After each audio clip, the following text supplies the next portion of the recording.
Hey friends, Karen Baskett, DIYer here. Thanks so much for stopping by for another fun tumbler tutorial with me. If you're new here, thanks so much for checking out my channel. Never know how my tutorials are gonna go. The tumbler that I'm about to show you was so painstaking for me. You guys, you know I never give up on a tumbler. I was this close to giving up on this one. I had to power wash it multiple times. I don't take the time in this video to show you that. I might do some little flashes of what it looked like. It was a pain, a big time pain for me, but I set it aside a couple of different times and then I would just pick it back up and continue on with it. Wash the power wash off with acetone. I didn't give up. I pushed through it and created this beautiful, I think it's pretty beautiful, flamingo tumbler. So just stay tuned, follow along, and I will walk you through the steps and show you how I created this one. Starting out with my sanded tumbler, and I'm giving it a really great coverage with the Rustoleum 2x Magenta.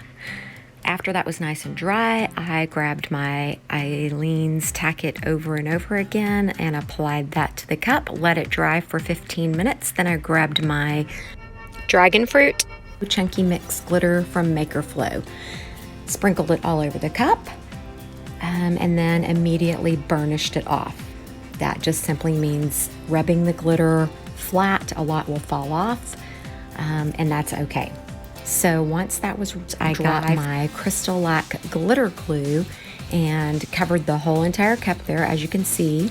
And that's kind of for a sealer, but it's also now then my base for this first snow glitter that I am applying here. I just wanted to create almost like a little belt around the cup, as you can see, and I have plans for that. So I sealed it again with glitter glue and allowed that to dry really well. And then once that was nice and dry, I moved into my Brite tone layers.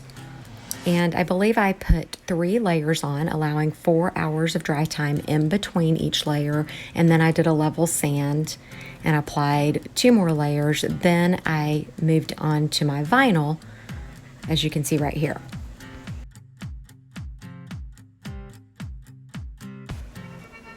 Next, I grabbed my Dawn Power Wash and Rustoleum flat spray paint and did the power wash technique. There's always a little bit of trial and error when using Crystalac and power wash. You definitely want to give it a clear coat with the Rustoleum 2x before doing the power wash. I didn't show that step, but again, Rustoleum 2x clear finish before you attempt your power wash. Otherwise, the paint tends to separate and not stick to the Crystalac very well. After my spray paint was nice and dry, I was able to apply my Waterslide here. As you can see, this super cute flamingo went on with ease because I finally got the Waterslide technique figured out. Once all of my spray paint, everything had been dry for 48 hours, I then moved into my Brite tone layers. Every 4 hours, you can apply a new very thin layer, and you'll definitely want to do a level sand over your vinyl after about 3 or 4 layers of Brite tone, and then you can just continue your layers until you achieve that super smooth finish. And right here you can see that glass-like finish that I was talking about. Brite tone is so amazing in my opinion. You know, a lot of people get caught up in how many layers you put on. I don't. I just go until I can no longer feel my vinyl, and then I add a few extra layers on top of that for just added protection. Next, I just want to show you a few of the little bloopers that happened with this tumbler, because I mentioned at the beginning it did not go very well, and I ended up washing off power wash several times. I also applied vinyl, but to me it ended up looking more like bird poop, and I definitely didn't want that vibe considering there was a big old flamingo on the front of it. So I hope you enjoyed this tutorial. Thanks so much for watching. Be on the lookout for future tumbler tutorials. And as always, if you were encouraged by this video, I would love for you to share it. Definitely like and subscribe and share.